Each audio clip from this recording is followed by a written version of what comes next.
ദൈവനാമം അതിയായി മഹത്വപ്പെടുമാറാകട്ടെ. കർത്താവിൽ പ്രിയ ദൈവമക്കളെ, നിങ്ങൾക്കേവർക്കും ജീസസ് വോയിസ് മെസ്സേജ് എന്ന ദൈവവചന ധ്യാന ശുശ്രൂഷയിലേക്ക് സ്നേഹത്തോടെ സ്വാഗതം. നോമ്പുകാല ചിന്തകളിൽ ഇന്ന് നാം വായിക്കുന്നത് സഖരിയ പ്രവാചകൻ്റെ പുസ്തകം 13-ാം അധ്യായം 6-ാം വാക്യമാണ്. എന്നാൽ അവനോട്, നിന്റെ കയ്യിൽ കാണുന്ന ഈ മുറിവുകൾ എന്തെന്ന് ചോദിക്കുന്നതിന് അവൻ, എന്നെ സ്നേഹിക്കുന്നവരുടെ വീട്ടിൽ വച്ച് ഞാൻ അടികൊണ്ടതാവുന്നുവെന്ന് ഉത്തരം പറയും. കർത്താവിൽ പ്രിയരെ, നാം വായിച്ചു കേട്ട വചനത്തിൽ ഒരു പ്രവചനമാണ് നാം കാണുന്നത്. ഈ പ്രവചനം ക്രിസ്തു യേശുവിനെ സംബന്ധിച്ചുള്ളതാണ്.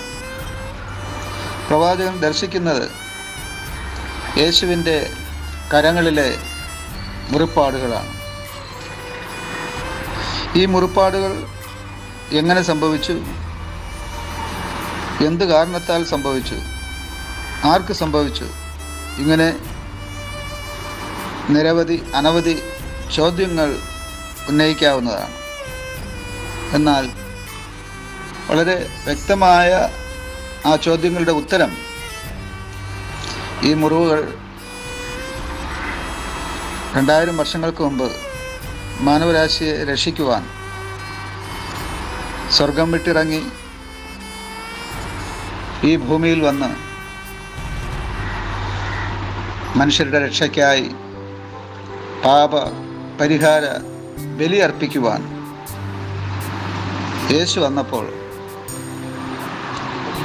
യഹൂദന്മാരാലും പരീശന്മാർ, സദൂക്യന്മാർ, മഹാപുരോഹിതന്മാർ തുടങ്ങി അന്നത്തെ അധികാര വർഗങ്ങളാൽ യേശുവിന് സംഭവിച്ച ക്രൂശീകരണത്തിലൂടെ യേശുവിൻ്റെ കരങ്ങളിൽ വന്ന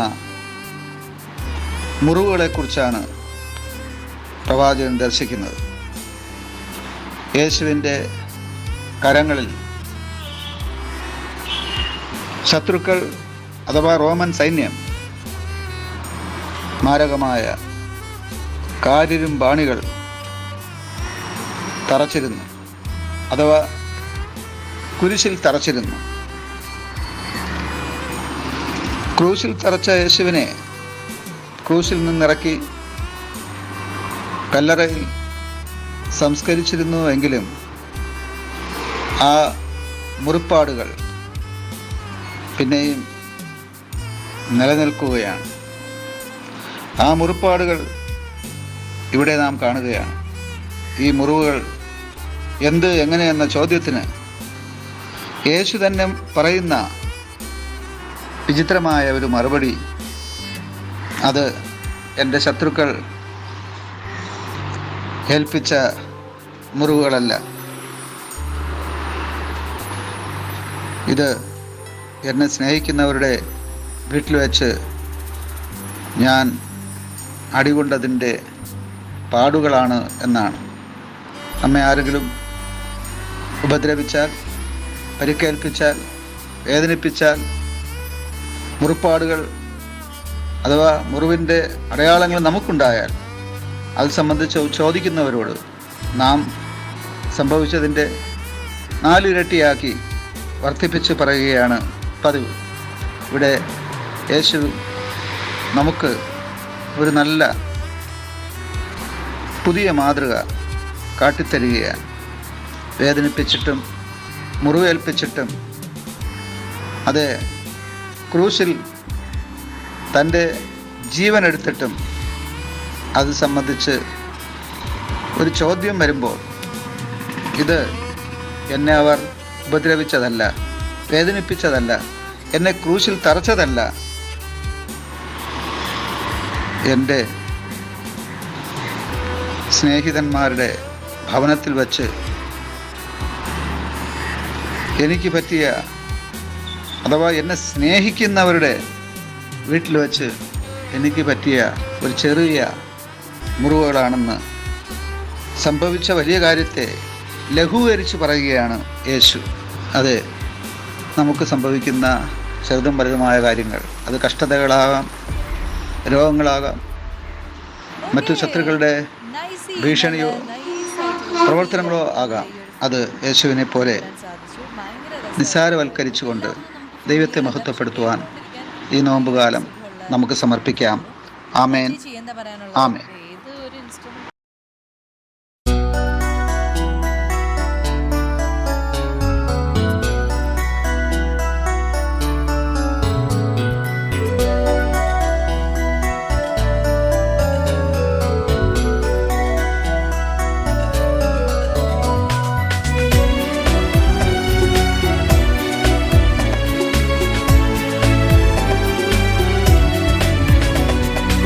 അളന്നു തൂക്കി തരുന്നവനല്ല എൻ ദൈവം,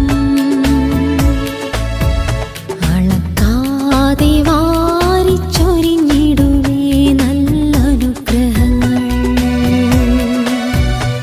ഒരു നാളും മാറിപ്പോവുകയില്ല സ്നേഹം, നല്ല പാറയേക്കാൾ ശാശ്വതമാണതു സത്യം. വിശ്വസിച്ചാൽ നാം ദൈവമഹത്വം കാണും, വിശ്വാസത്തോടെ നാം പ്രാർത്ഥിക്കണം. വിശ്വസിച്ചാൽ നാം ദൈവമഹത്വം കാണും, വിശ്വാസത്തോടെ നാം പ്രാർത്ഥിക്കണം. പൂർവപിതാക്കന്മാർ ആരാധിച്ച പോൽ സത്യത്തിലും ആത്മാവിലും ആരാധിക്കണം.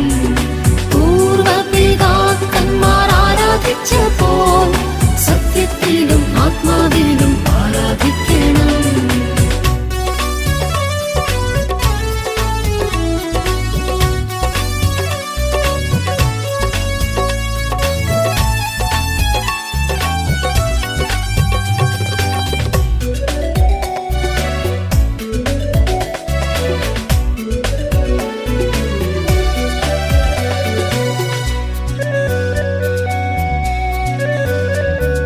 കഷ്ടങ്ങളും ദുഃഖങ്ങളും ഏറി വന്നാലും, രോഗങ്ങളും ഭാരങ്ങളും കൂടി വന്നാലും, കഷ്ടങ്ങളും ദുഃഖങ്ങളും ഏറി വന്നാലും, രോഗങ്ങളും ഭാരങ്ങളും കൂടി വന്നാലും, എല്ലാം ദൈവഹിതമെന്നു കരുതി എന്നാൽ അത് എല്ലാം നാഥൻ നന്മയ്ക്കായി തീർക്കുകയില്ലേ.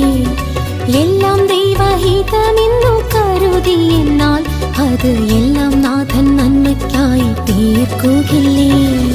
വിശ്വസിച്ചാൽ നാം ദൈവമഹത്വം കാണും, വിശ്വാസത്തോടെ നാം പ്രാർത്ഥിക്കണം. വിശ്വസിച്ചാൽ നാം ദൈവമഹത്വം കാണും, വിശ്വാസത്തോടെ നാം പ്രാർത്ഥിക്കണം. പൂർവപിതാക്കന്മാർ ആരാധിച്ച പോൽ സത്യത്തിലും ആത്മാവിലും